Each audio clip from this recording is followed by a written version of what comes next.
Good afternoon, everyone. Welcome to the regularly called meeting for Tuesday, September 17th. Ms. Hilberg, will you please call the roll? Yes, sir. Councilman De La Garza? I am present. Councilman Kidder? Here. Councilwoman Butler? Present. Councilwoman Scott? Here. Mayor Pro Tem Young? Here. Councilman Lofgren? Here. And Mayor Crocker. Here.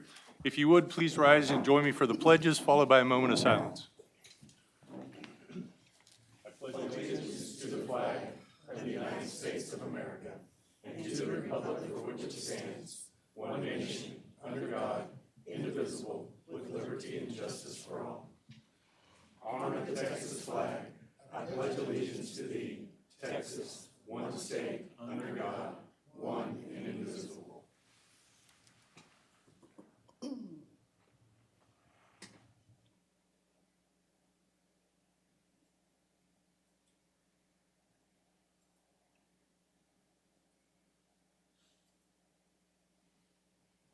Thank you.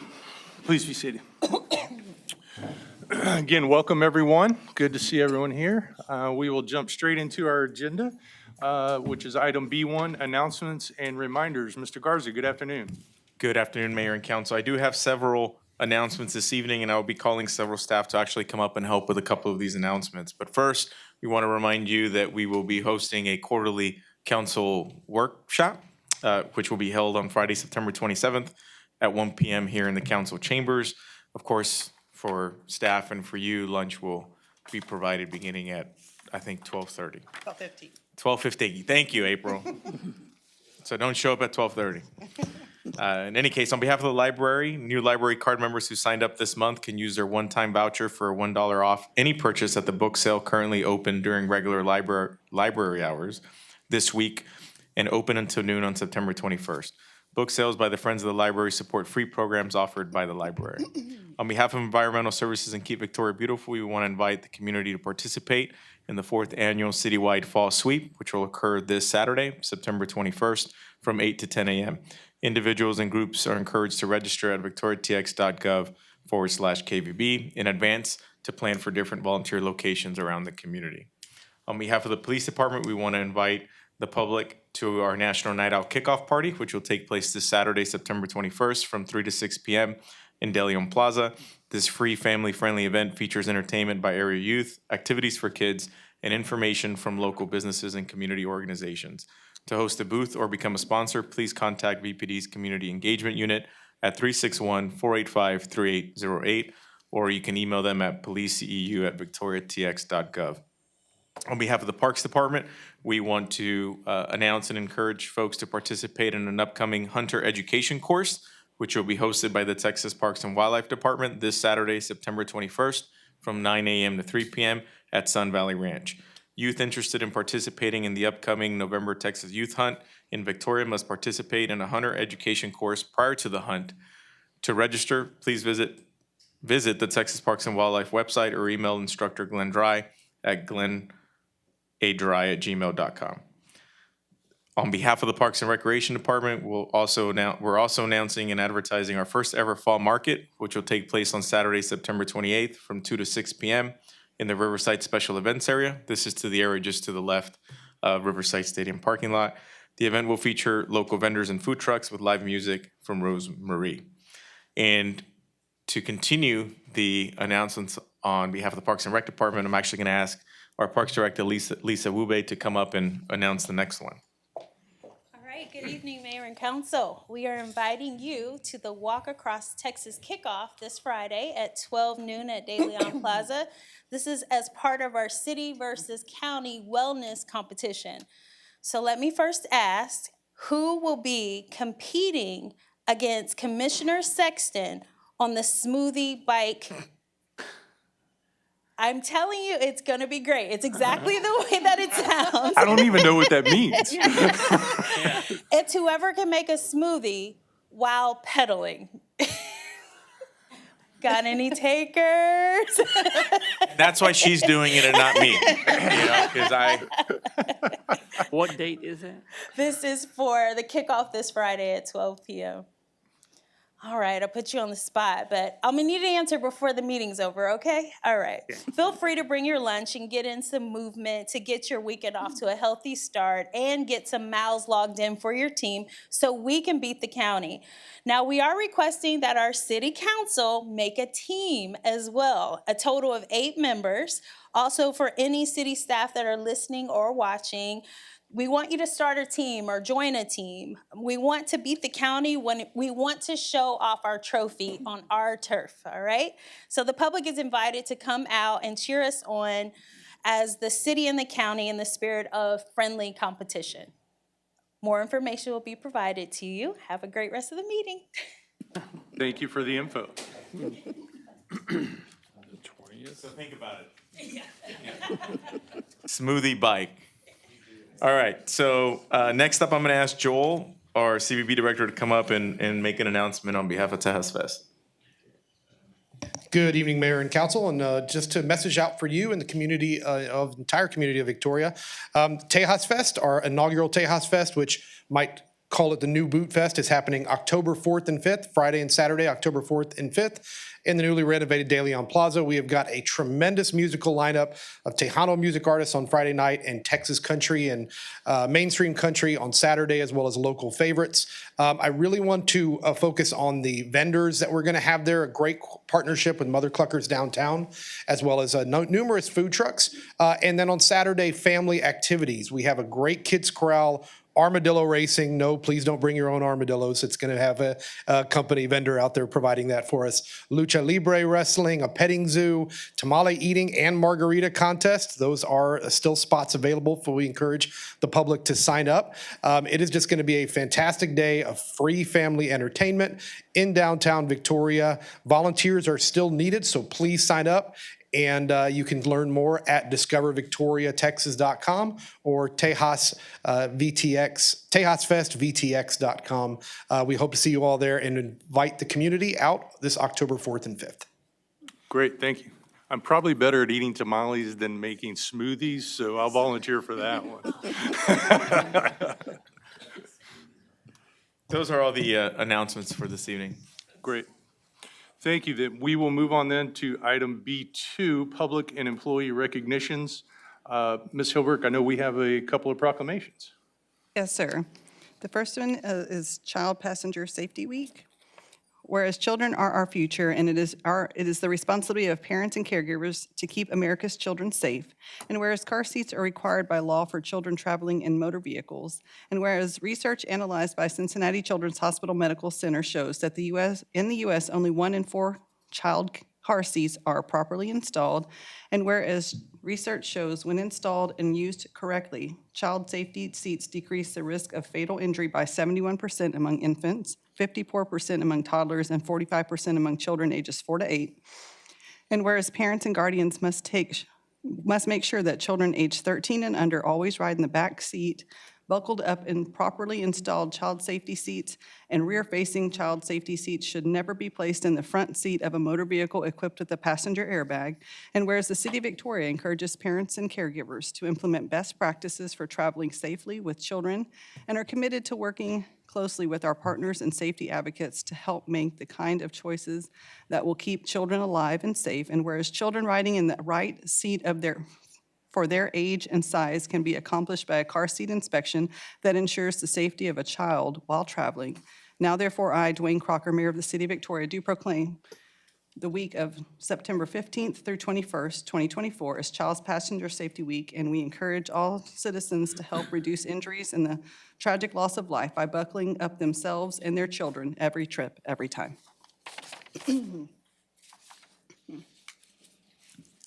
Good evening, Mayor and Council. I just have a few words. As last week, we hosted a car seat training where the Department of State Health Services came down and trained several new technicians in the area, including some that work for the City of Victoria. And so I just have a few highlights for that I wanted to, and some of them are here today. We have Sherry Hornstein over here, who is one of our new techs, and a few that are in the back as well, if they would like to stand for just a moment to recognize them.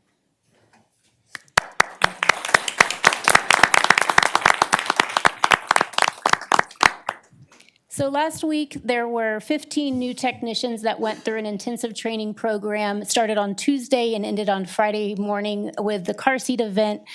So you can see here the top photo with the 5 city employees there. There is a press release that went out today regarding their accomplishments. One is within our division, within the municipal court, and 4 new police officers have now been designated. The class there is the group in the middle, and several are from the area or around the area. And so that was nice to have additional assistance across the crossroads. The fire department also made an appearance, and so we were very thankful for that. When you have a fire truck in a Target parking lot, people wonder what's going on, and they'll stop by and come check it out. And these are just some of the highlights. And so we did have 16 car seat inspections conducted during this 3-hour event on Friday morning. Target has been a tremendous help in helping us get more visibility and really helping be a good partner for that. 3 new seats were issued during this event. One was due to needing to be destroyed, so one of those was donated back to us to be able to then destroy. And so 15 new techs total, 5 of which work for the city of Victoria. And then I did want to give just a special thank you. This wouldn't be possible without the Texas Department of State Health Services. We had 4 instructors from across the state of Texas come down to host this class and provide this opportunity to local folks. Walmart was a sponsor for a gift card to purchase some food items for the people that were at the training. They also got Pepsi to donate waters and Gatorades. Cane's and Chick-fil-A were both sponsors of a couple of the lunches, and we purchased some Mumfords to provide to them during the training. And then again, I couldn't do this without Target's help. They've been a great partner in hosting and providing greater visibility to our events. And then we are a designated fit station through Texas A&M AgriLife, and TxDOT is always a big help as well. They come out to every event we have. And so that's all I have. Just wanted to give you all a highlight of last week's event. And thank you so much for recognizing this very important child safety event. Ms. Toda, thanks to you and your team for your work. It is an important program and a great resource for our community, so thank you. Yes, thank you so much.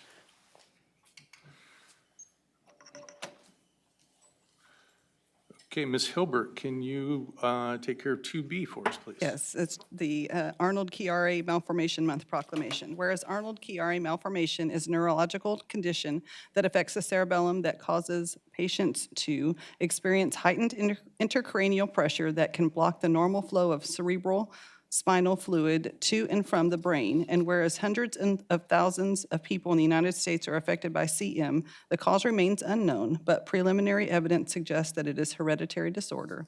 And whereas modern medical interventions such as decompression surgery can mitigate CM symptoms and prolong lives, and whereas each month is set aside to shed light on, or each year, a month is set aside to shed light on CM and to galvanize public support for care providers, researchers, and affected families. Now, therefore, I, Duane Crocker, Mayor of the City of Victoria, Texas, do hereby proclaim September 2024 as Arnold-Chiari Malformation Awareness Month in Victoria, Texas, and urge all citizens to work together to bring about a better, brighter future in which no disease has the final say in anyone's life.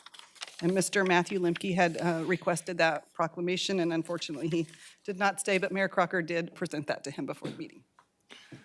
Thank you, Ms. Hilbert. Mr. Garza, do you have any other public and employee recognitions? Excuse me, I do. I actually have one. As many of you know, one of our assistant city managers will be moving on here in the next couple of weeks, and this is his last regular council meeting. And so I wanted to take a quick moment to acknowledge Mike Atian, who has been our assistant city manager since January 2020. He came on board at a crucial time. Many of you may recall that we were beginning to be more intentional with economic and community development, and at the time had added a second assistant city manager to specifically focus and help us just be more intentional with economic and community development.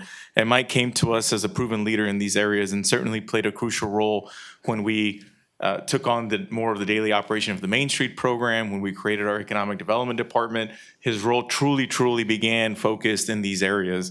Not to mention the tremendous strides we have made in the housing and specifically in the workforce and affordable housing arena. Many of you are aware that we had not had any new affordable workforce units built in our community since 2007. And it was with Mike's leadership that we were able to go to Austin, make some changes to the way they did things, and obviously, and reestablish the Housing Finance Corporation that also helped set the stage for us to embark on this journey that has now led to 3, hopefully soon to be 4, new complexes that offer affordable workforce housing, which is literally hundreds and hundreds of units that our community will be blessed with here in the next few years. We have one, of course, Enchanted Gardens that's already operational. 2 will break ground later this year, and we're hoping that the 4th, the one in Silver City that we haven't given up on, will hopefully come on board in the next few years. On top of that, we've discussed throughout the years our need to focus on infill. This is something that we've known for a while. Julie deserves a lot of credit. She began looking at these programs years ago, but ultimately we officially launched the infill housing pilot program under Mike's leadership, and we're slowly but surely gaining access and control to some lots so we can start administering that program. I can go on and on. Mike played a crucial role in our revamping of our CIP process that now has seen a more diverse CIP come before you every year. He came to us with extensive experience in all of these areas, and so he's surely going to be missed. More importantly, as I've conveyed to staff and to him, he's a great friend, has been a great friend of mine over the last few years, and he's certainly going to be missed. But we're never going to forget about him. He's always welcome back. And so I ask that you help me and congratulate him in his next career move and thank him for his service to us over the last 4+ years. So thank you, Mike.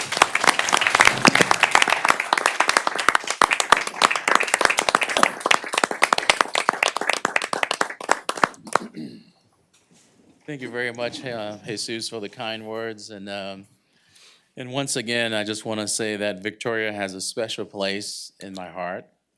It's been a wonderful place for me and my family. I've thoroughly enjoyed my time. But first, I want to thank Jesus for the opportunity to serve the city of Victoria. I'm just very blessed to have had this opportunity. And Jesus, I couldn't have done it without you, all the things that we've accomplished. So thank you very much for the opportunity to serve the city of Victoria. Really enjoyed it. Hopefully we've made an impact, and I think we have. Second, I would like to thank City Council. Many of you have been mentors to me, helping me grow, and I've become great friends with many of you. And I want to say thank you very much. I really appreciate it. And of course, I will never forget you. And then finally, I want to thank my staff. Actually, the entire staff has been the most professional staff that I've ever worked with. And I worked in San Antonio prior, and we had 14,000 employees in San Antonio. But in Victoria, I would say our staff, they're just so professional, so experienced. So I would put them up against the San Antonio staff any day. They are fantastic, and I think we're lucky to have such a great staff. And I really want to say thank you to all of them, the ones that reported to me directly. I'm not going to name them by name, but they just did a great job. Lots of experience. So we are very lucky to have some of the best staff in the entire state serving the citizens of Victoria. So I will be leaving, so I have taken a deputy city manager job near Austin, just to be closer to my son. I think many of you know that we've been trying to find a way to get closer as a family. And I think this presented a great opportunity for me and for my wife and for us to come together a little bit closer. So finally, I just want to say again, thank you. I will miss Victoria. Victoria has a special place in my heart, and thank you, and thank you. Thanks, Mike. Well, Mike, certainly, we obviously hate to see you go. Happy for you and your family, and you will certainly be missed around here, no doubt. Mike, I'd like to thank you as a president of the Victoria House and Finance Committee. You've taught us a lot, me and Dr. Young and Jan Scott. You've taught us a lot, and you've guided us. And without you at the realm to help us, at the helm to help us, I mean, it would have been impossible. But so thank you very much. Thank you. Mike, I've already written you personally, but the city has certainly benefited from your experience and your expertise. We've done great things here. We'll continue to do great things, but a lot of that's because of your vision as well and you pushing us to do better. So thank you. Thank you. Yeah, we're certainly going to miss you, and we're going to miss your family. Best of everything to them. Hopefully they got a good start on some careers, at least your son, and just going to miss you as a friend. Yep. Absolutely. Thank you. Thank you, Mike. Thank you. Congratulations. Thank you. Good for them, bad for us. Yeah.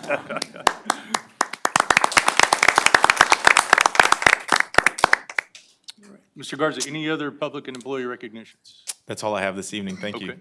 Do we have any items from council this evening? Seeing none, I will move on then to citizens' communications. I have a few cards here. We will start with Carrie Wycliffe. Good evening, Ms. Wycliffe. Welcome back. Good evening, Mayor and Council. I'm just coming here to do a shameless plug because I need some assistance. We are currently accepting appraisal review board member applications. This comes around every 2 years, however, with the passage of Senate Bill 2 and these appointments moving back to our board of directors, we are trying to get some new applications in. And of course, we can always use more because when protests increase, we need to have a few more people to help us out. Typically, what the requirements are is that they are a 2-year resident of Victoria County. We work roughly 40 hours a week from May to October. Some years we get done sooner, so that's a nice gift when it happens. We do pay $150 a day per diem, but mainly what happens with the Appraisal Review Board is when people get their notice of value, if they have questions, they can come speak to us at the appraisal district. If we cannot come to some resolution, they always have the opportunity to go to the Appraisal Review Board, who will hear both sides and make an opinion of value for those taxpayers. Sometimes that's been very beneficial in an instance because we are bound by January 1st in the law. If a home burns down on January 2nd, the appraisal district can't change that for them. The Appraisal Review Board may choose to do otherwise. So that's kind of what it is just a citizen panel to listen to the citizens' concerns about their value and then the evidence presented on both sides and make the best decision that they see fit based off of the evidence provided by all parties. So this is my plug. We have applications at the office and available on our website. I'm happy to answer any questions, or if anybody just wants to stop by and chat before they sign up for it, I'll help you with that too. That's all I have. Very good. Thank you, Ms. Wycliffe. Thank you. Y'all have a great evening. You too. Next up, I have Mr. Harley Fisk. Good evening, Mr. Fisk. Welcome back. Good evening, Mayor and Council and interested citizens. Excuse me. As you know, as probably all of you know, today is National Voter Registration Day. So I have been at the library registering voters, right? Deadline for registration for this year's election is October 6th. For people who will turn 18 before the election, or on or before the election, they still have to register by October 6th. They can register in advance, right? There will be voter registration places set up around town, various places, including the election office, the library, and I think they will be at the National Night Out event on Saturday. Right. The other thing I want to bring up again is, as Jesus mentioned, the library is having, or the Friends of the Library is having our 3-time-a-year sale, right, which helps defray expenses so that Jessica doesn't have to beg for money for programs that the city doesn't have to fund them. And I do want to mention that thus far, I have seen very few administrative staff people at the sale, with the exception of the police department. So we encourage you to come down, get a good deal on books. It's a good place to buy books for Christmas gifts, if nothing else. And that's all I have. Thank you. Thank you, Mr. Fisk. Next up, I have Michael Vondera. Good evening, Mr. Vondera. Welcome back. Good evening, Council, Mayor. I'm Michael Vondera. I live at 2204 East North Street. Someone forgot to talk about Mike Scrae's accomplishment, and it was the opening of the dog park. no one ever mentioned that. I just wanted to thank him for helping getting it going, because we really need something like that. But I wanted to talk about, there's a house on 401 North Liberty Street by the public library, and we have squatters living in there right now. And no one really seems to be concerned about it. I guess they're living there because they don't want to pay their $410 lot fee at the trailer park. I don't know, but there's squatters, hoarders in there. There's clothes there. I don't know if they're moving in or moving out, And I was wondering if someone could look into it. It looks like the roof is about to fall down. It's dilapidated. It hasn't been painted. About 10 years ago, they were going to fix it up, but they decided to do nothing. And you can tell when they don't want to revitalize something, they just put that cheap particle plywood up there and nail it. And, someone's already pulled that out and they're living there. And I was just wondering if the legal department could go drive up there tomorrow, or the city council or code enforcement or everybody, and go look at it, because Halloween's coming up, and it'd be very easy for a sex offender to kidnap someone and kill them or hurt them in there. And everyone just seems to be turning a blind eye about, people living there and going back and forth and eating there. And I wish someone could take advantage of this opportunity. I'm telling them, and just go check it out, because Halloween is coming, and sometimes kids might be curious and they'll say, "Let me check it out." But someone ripped off one of those boards, and they're in there, and there's food and clothes and stuff like that. And I don't know if it's a homeless camp or what's going on, but I would like someone to look into it. I don't know if Allison Lacey could drive up there tomorrow and take a look at it and stuff. Of course, get the police with her too, in case someone's in there, And I just would appreciate if someone could look into it. Thanks, and have a good evening. Thank you, Mr. Von der Rohe. Next, I have Michael Feel. I'm sorry. File. Got it right the third time. My apologies. Well, it's better. I've been had it pronounced worse than that before, sir. Fair enough. Well, I'm glad I wasn't the bottom of the list. Again, my name is Mike File. Good evening, Mayor and Council. I'd like to be nominated to be on the Parks and Recreation Committee. I saw that was open, and I figured, well, I've been around Victoria since 1970 and have never really done anything except work for Mr. De La Garza way back when we both had hair on our head and had color in our hair for EMS. And so I'm a retired nurse. I got tired and retired. I figured it was something to do. Now I just would like to do something.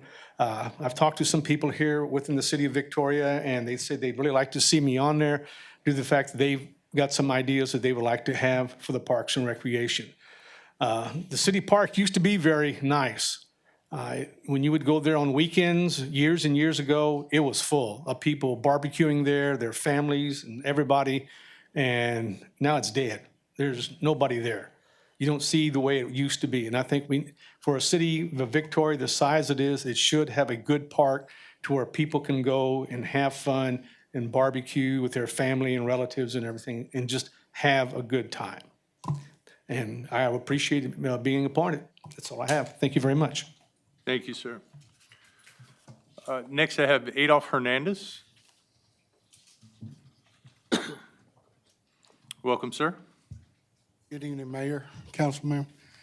Yes, my name is Adolf Hernandez. I'm under consideration for the Parks and Recreation Commission as well.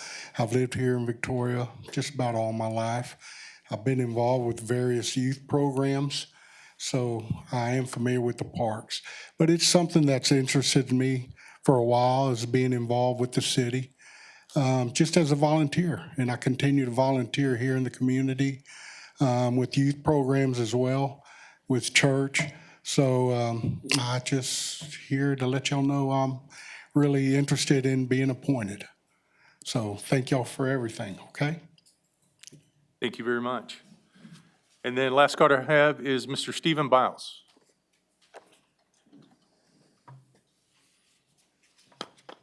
Welcome, sir. Good afternoon, Mayor and Council. My name's Stephen Biles. I'm here to represent myself to be appointed to the Parks and Recreation Commission. I believe volunteerism is very important. Over the past 20 years, I've been in Victoria for 20 years, and in the past 20 years, I've volunteered in a wide variety of different things, ranging from church activities, running sound equipment and stuff like that, to coaching and assistant coaching my kids' sports teams, baseball, soccer, that kind of stuff. Over the past 10 years, I've been a board member with the Victoria Youth Soccer Organization, and we've seen some really good progress with that, including moving to the Riverside Soccer Complex. But basically, I think that me being on the council will give me an opportunity to help the city continue to grow and to have better parks and rec and improve the lives of the Victoria citizens. All right, thank you. Thank you, appreciate it. So that concludes citizens' communication. It appears that we don't have any items of public hearings, so we will move to item D, which is the consent agenda. Ms. Hilbert. Item D1 is the adoption of minutes of the regular meeting held on September 3rd, 2024, and the special meeting held on September 10th, 2024. Item D2 is a resolution approving a renewal agreement for an 800 megahertz radio system support and maintenance with Motorola Solutions for $884,478.04.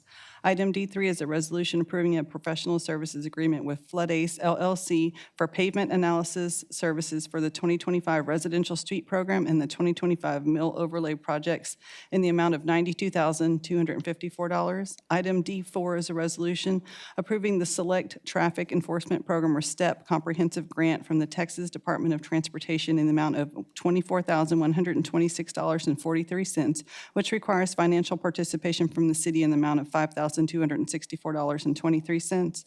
Item D5 is a resolution approving change order number 1 to the Tanglewood Phase 1 street reconstruction project with Clark Construction of Texas, reducing the contract amount by $175,020.50. Item D6 is a resolution approving an amendment number 1 to the professional services agreement with RJN Group Incorporated for the lead service line inventory in the amount of $32,270 for a total amount of $592,270. Thank you, Ms. Hilbert. I'll entertain any motions with respect to the consent agenda. Motion to approve. Do I have a second? Second. Got a motion and a second. All in favor, say aye. Aye. Any opposed? Consent agenda passes. All right, we'll move into section E. Before we do, I want to announce that item E5 is going to be pulled from tonight's agenda at the request of the city attorney's office, but we expect that that will be reappearing on the agenda at a later meeting. So we will just entertain items E1 through 4. Is that correct, Ms. Lacy? Yes, sir, that's correct. Thank you. Then we will jump straight into item E1. Item E1 is a resolution approving cooperative purchasing contracts for various computers, software, peripherals, and related equipment in the amount of $1,349,745. Good evening, Mayor and council members. I'm here to talk about my annual purchases. And if you remember when we did our budget workshop, I did say that there was a big increase in our software. So just as a reminder to council, cooperative purchases allows us to use procurement contracts that's from other governments. So generally in the case of, like, if it's something with HGAC with Houston, we can get better pricing if we go through their contracts. It also ensures that it's also satisfies all state regulations when we do go through cooperative contracts. The majority of our contracts that we do use, our majority are one is TextDR, but we also use TIPS, GSA, Byboard, and Omnia. Those are our major contracts that we utilize. And our cooperative purchases, as you can see, TextDR takes up the bulk of it, $870,000 or 64%, and then Byboard at $291,776, 21%. The majority, again, goes back into software. This is our software maintenance that we were talking about earlier in our budget workshops of the increase. So that was 70%, $952,000 is in maintenance. Replacement equipment, those are our computer replacements at $320,000. And of course, professional services, new software, and new equipment would take up the remaining of those. This is just a comparison for the past 5 years of what our software maintenance contracts have gone up. This year for 25 versus 24, again, we did see a big increase in our contracts. We also had a large increase in our one with NeoGov. That was by far the largest one that took the increase. That was like well, we implemented some additional services along there, and so that increased about 67% is what that came up on there. And of course, IT is the one that took the brunt of it. That was a little over $1,004,458. I do want to remind council that IT is an internal service department, and that these charges are passed along to other departments to recur those costs. And did I just go back? Yeah. No, I did. There we go. Okay. I'll take any questions. Did you intentionally skip over a slide? Those were some additional slides. I'm sorry, if I had some additional ones, if you would like to see those, that was more of a. You showed them already. I'll certainly show them over there. We'll certainly bring them over there. So this is actually our total purchases, if you're looking at that. So when we said cooperative purchases, yes, those are the purchases that we do try to get cooperative contracts on there, but our total purchases, if you can look, so just on our software maintenance, $2.5 million. And of course, replacement equipment is still the same, new equipment, new software, but maintenance, that takes, a lot of those will have contracts that may not necessarily have any kind of cooperative contracts. Please, a great example of this I can think of one is our Central Square with our police CAD software. That is not on a cooperative contract. Am I correct, Mr. Foote, that I know we had a big increase in NeoGov, but some of those added features that we're now tapping into will replace some other software or other programs that we have, correct? Yes, we have taken those out. So we're currently, everything we're doing on the HR side for those timekeeping and everything like that is being done through NeoGov. Great. So yes, we did get those additional benefits. And these numbers already reflect those additional, that offset, or what we would say? Yeah, so your question is whether these numbers reflect that They we don't offset. have those other programs that we're having to update. I believe that's correct. That's correct. I did not include those in the number, but I can certainly provide for that for you if you want to see what the difference was, what we were using for those different programs and what we are currently using now. There was still an increase, I will say that, versus what we were previously using. Seemingly like everything else on the market these days, there's an increase. Everything is going up. And again, of course, this is just the 5-year comparison, again, just with the total cost of our software maintenance. And so that was the additional slides I had. And my only comment to this, if I may really quickly, is to just emphasize the importance that technology plays in our everyday operation. I think oftentimes when we talk about enhancing our operation, it's easy to focus on the people aspect of it, the number of positions, things of that sort. But without the technology, our people aren't able to do as effective or productive of a job as they can. And so I think it's important to just be mindful of the fact that on top of our challenge to keep up with things like personnel counts, compensation, things of that sort, we have other things that are also gradually increasing in cost every year. And I think it's important to simply just note that. Very good. Thank you, Mr. Garza. Any other questions for Mr. Foote? If not, then I will entertain any motions with respect to E1. I move we adopt. Second.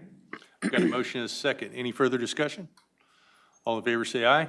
Aye. Any opposed? Thank you. Very well. E1 passes. Item E2. Item E2 is a resolution allocating funding for outside agencies for fiscal year 2025 from the hotel occupancy tax funds. Welcome back. Thank you for having me. Good evening, Mayor and Council. It is that time of the year again, our annual Hotel Occupancy Tax Funds Awards Program. Before I begin my presentation, I'll say that everything went very smoothly this year. Our new system of scoring and qualifying applicants, again, proved very effective. So I'm here to just tell you the details of how the program went and where the individual award recommendations stand as a result of the process. So here's our timeline for how everything went. We allowed for an entire month of applications to be accepted, so July 1st through the 31st. We held multiple workshops on the 1st, 15th, 20th, 22nd, and 25th. The final two also were virtual as well, so we did allow people to attend in person or virtually. And then in early August, we reviewed the individual applications and scored them based on the objective data that we have established as part of the process. On August 28th, we met with the city staff, myself, met with members of our Hot Funds Awards Subcommittee in two separate meetings to discuss the recommended award amounts as a result of the calculations. And of course, we are here tonight to present a resolution to approve those. And then if they are approved tonight, we will get hard at work with legal to hammer out the contracts for the individual awardees. So just some background information, we again had $135,000 available in total funding. That is a figure that is established by our finance department in looking at our current hotel occupancy tax collections. So that number has stayed steady for the last few years. We did receive 21 applications this time. That was one fewer than last year. And then we did receive a total of $383,549 in requested funding. Last year, it was a little bit over $400,000. Nothing changed from last year in how we qualify applicants. There's Group 1, there's Group 2. Group 1, of course, is not, events. They can be nonprofit or for-profit. They do have to show room nights for an event, most recent to the application period, and only, this is what I like to call the limiting factor, only the top 10 room night generators are eligible. In Group 2, arts and historic preservation and promotion must be a registered nonprofit. That's what I like to call the limiting factor there, as well as that they must have a minimum of 2 events or exhibits or operate on a continual basis. And they must be an organization whose primary goal is to advance arts or historic preservation and promotion. Much like Group 1, they must be able to show room nights, but unlike Group 1, which has a minimum, so to speak, with being in the top 10, there's no minimum number of nights to show, but they do have to prove room nights. In terms of how we broke down that money, of course, the point of having Group 2 is to still preserve some level of funding for arts and historic preservation, which are very culturally important to our community. However, at the end of the day, Group 1 gets the lion's share of the funds because those applicants typically do produce the most room nights. Again, the essence of the program is to promote economic development, promote and support events that are driving hotel room nights. And that's definitely seen more in Group 1. And how we distribute the funding within the groups, 70% is available, is evenly distributed among the applicants if they hit these 4 markers. All of our applicants did, so they all attended the workshop. They all turned in the documentation they were supposed to, so they fulfilled the requirement of document compliance.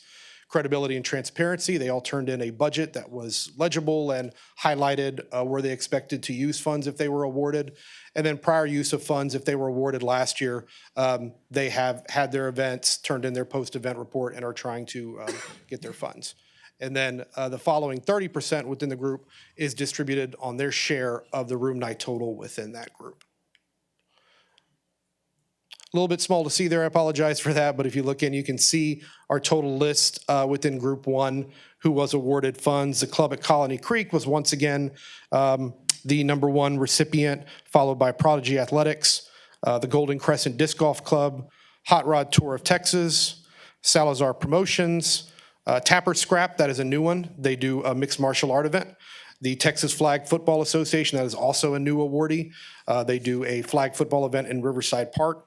The Texas Water Safari, Texas Clash, and then NF Promotions was the final recipient. Now, while they received the lowest amount, they did not have, I would say, the lowest amount of room nights. It's just because that was the max amount that they asked for on their application. So actually, the lowest in terms of room nights was Texas Clash. They had 68 proven room nights.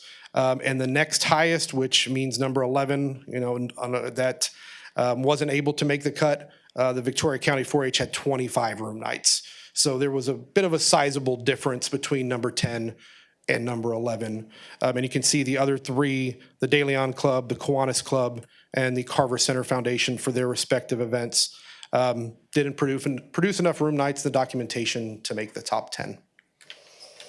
And then group 2, it's the same group that we had as last year, the Museum of the Coastal Bend, followed by Theater Victoria, the Victoria Ballet Theater, the Victoria Regional Museum Association, which is the Nave Museum, Victoria Preservation, the Victoria Bach Festival, and the Victoria Symphony. All applicants were notified of their recommended award, including those that were not recommended for an award. On September 3rd, they were given an opportunity to submit an appeal letter by that Friday of noon, and we received no appeals. Excuse me.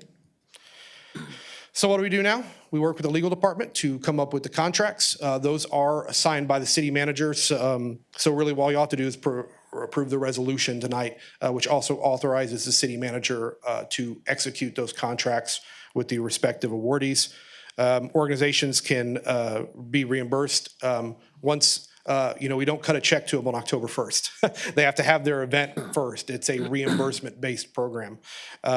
So most of them usually request a lump sum, whether once their season is over, say like your Nave or Museum of the Coastal Bend, or once their event is over. So most of them now request repayment in a single installment. But 17 total awards, 21 total applications, and we did receive no appeal forms. And I can answer any questions you have at this time. Any questions for Mr. Novosad? I like the system. Thank you. Yeah, no, I know that there's been some fine tuning to that over several years, and it seems that we've hit on a good spot there. So we appreciate the hard work you guys put into it. I know it takes a lot to go through, host the workshops, all that. So it's not while organizing a festival. This is the first time I've had to do both at the same time, and it's been an interesting experience. But I'm sure the rewarding. process looks easier in the brochure. Yes, no doubt. So. I do want to comment, if I may. The fact that you had no appeals is certainly something to be proud of, and speaks to the thought that went into the process, that nobody wanted to appeal any of your decisions that you made. Thank you, sir. No, I had a question about the appeals. Can you speak into the mic? I had a question about the appeals, just so that I can better understand the process, simply for knowledge base. You said that on the 3rd is when notification was sent? Yes. And on the 6th? So they had 3 days, yes, to submit a letter. It doesn't have to be, it's a single form, just How were they notified? Was it by mail? by Was there- email. Okay. Right, and they're given a link to the page at victoriatx.gov where that appeal form is there for I them to just fill out. wanted that for the education Sure. piece of it and knowledge base. So Yes, thank ma'am. you. And I agree with Councilmember Kidder regarding that. So thank you. Yes, thank you. Any other questions or comments?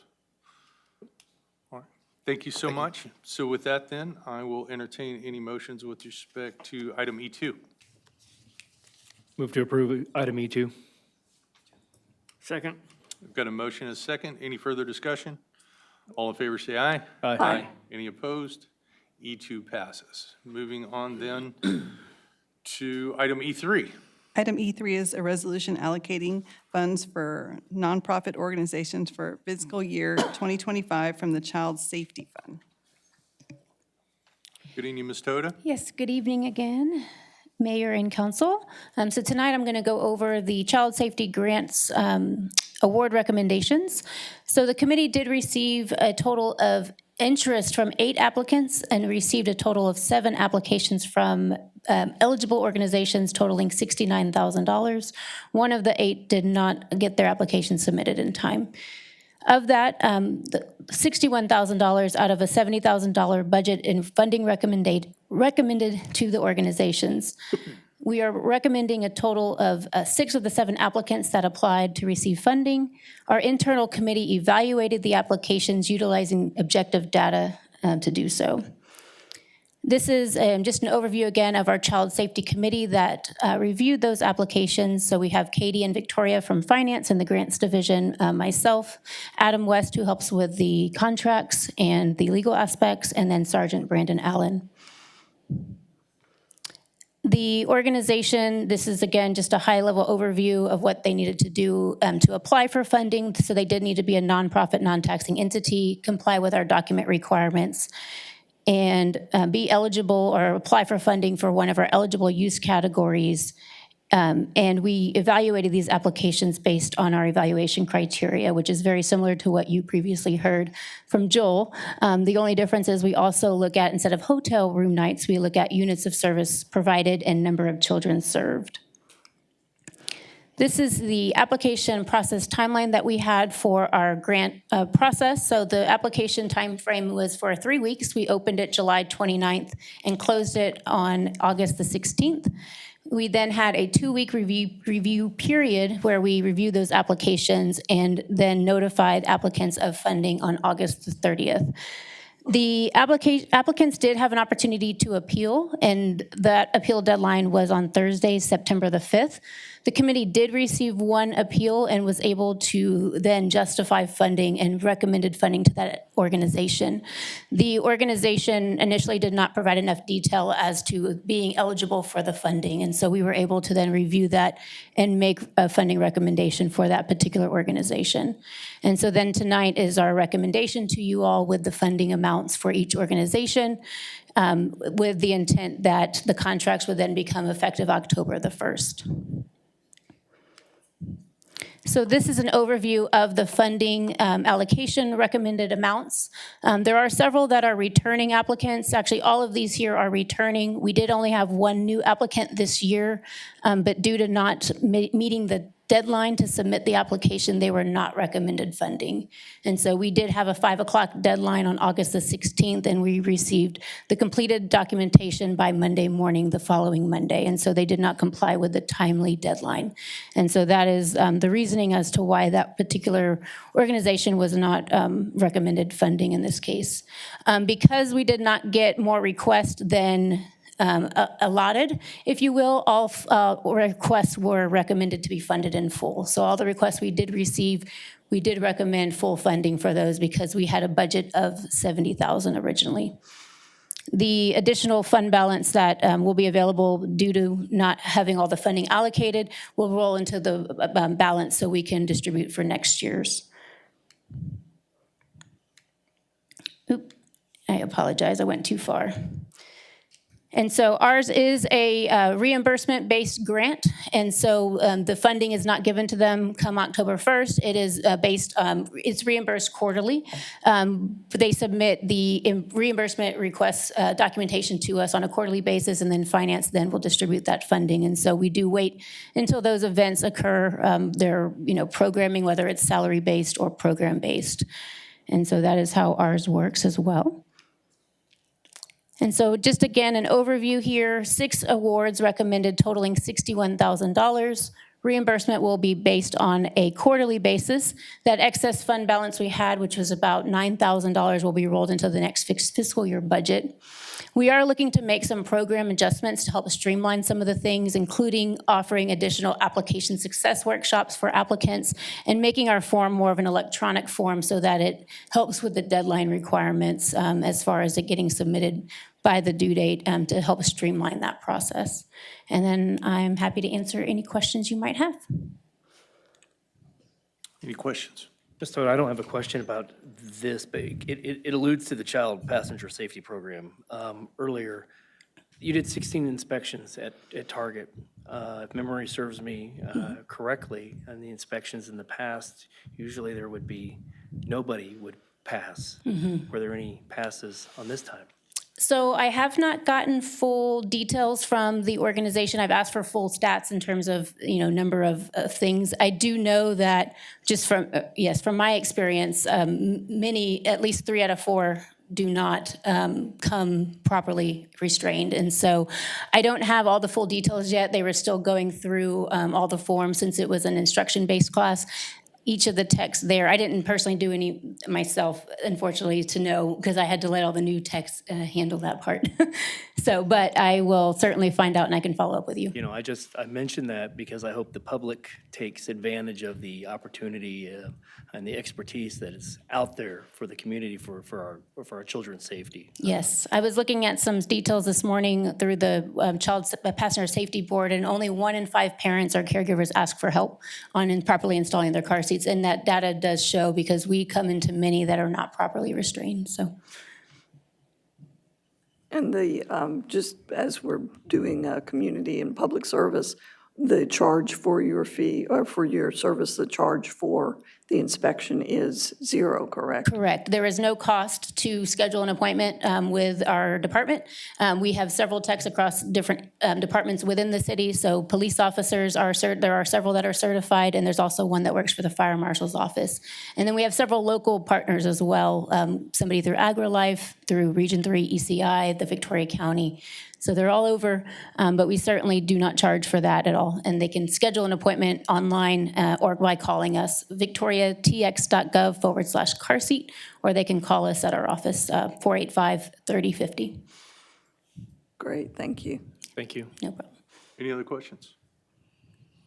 Thank you, Ms. Toda. We appreciate it. Thank you. I will entertain any motions with respect to item E3. I move we adopt. A second? We've got a motion and a second. Any further discussion? All in favor signify by saying aye. Aye. Any opposed? Item E3 passes. We will then move to item E4. Item E4 is a resolution appointing 3 members to the Parks and Recreation Commission. Good evening, Mayor and Council. The resolution before you tonight will appoint 3 members to the Parks and Recreation Commission.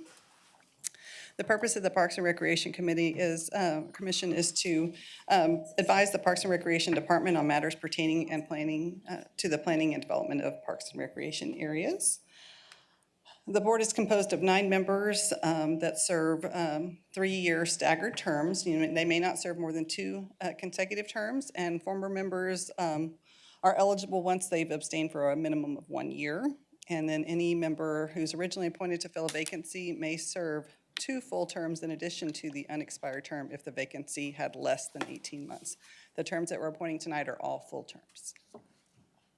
So currently, Glenda Nickel, Harley Fisk, Donna Roberts, Brian Billingsley, Jesse Olivares, Lori Etter, and John Hayek and Julie Hughes currently serve. We do have 1 vacancy currently on the board. So tonight, the appointment of 2 of the members is expiring in September. Mr. Billingsley is eligible for reappointment and does wish to be reappointed. Mr. Olivares has served 2 full terms and so therefore is not eligible for reappointment due to those term limits.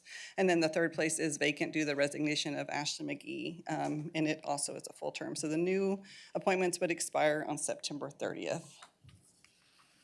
So our applicants tonight are Adolph Hernandez, who we heard from earlier, John Streetman, Stephen Biles, we heard from earlier, Mr. Michael A. File Sr., we heard from earlier, and Brian Billingsley. And the notation there is just that Mr. Billingsley is reapplying for a reappointment to this board and is eligible. Are there any questions?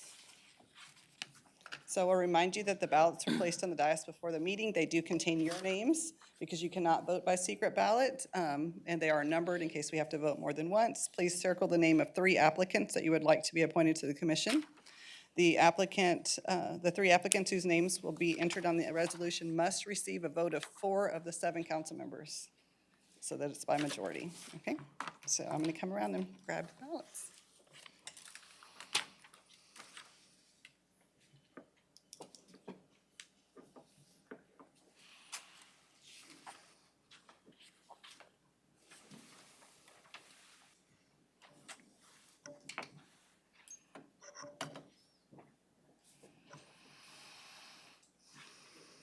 While we tabulate.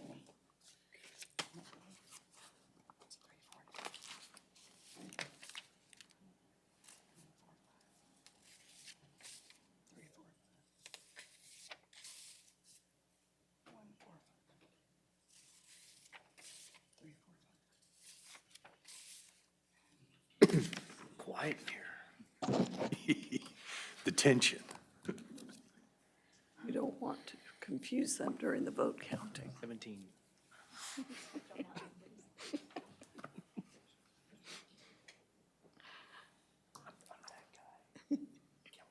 You know, I will say, regardless of the outcome, you know, thanks to everyone who puts their name in the hat for these commissions and boards. It's a really important community service from the standpoint that obviously the departments need citizen input, they need citizen direction, and to those that are willing to do that, I offer on behalf of council many thanks for your willingness to do so and expenditure of your time for the community. And as I always say, that these spots come open quite often, at least yearly, we're reappointing. So please keep your name in the hat if you're interested. Absolutely. Well said. This one was pretty close this time. But, so everyone that received votes, all received more than 4, or at least 4. But there were 3 that received more than 4. So we will place their names into the resolution. So it is Mr. Michael A. Files Sr., Stephen Biles, and Brian Billingsley. Okay. Do I have a motion with respect to item E4 for the appointment of Mr. Hernandez, Mr. Mr. Field, Mr. File, Mr. Biles, and Mr. Billingsley? That's going to be confusing. I so move. I second. Okay, I've got a motion and a second. All in favor, say aye. Aye. Any opposed? All right, motion carries. And then item E5, we have removed from the agenda, as announced earlier. We have no city manager reports, is that correct, Mr. Garza? Correct. But I understand that we do have an executive session. Yes, sir, absolutely. Absolutely, all right, very good. Then it is 6:01. We will adjourn and reconvene executive session after a 10-minute break. Okay, the City Council recessed for executive session on the 17th day of September 2024 at 6:01. Subject matter is as follows: Texas Government Code 551.087, 551.072, and 551.071.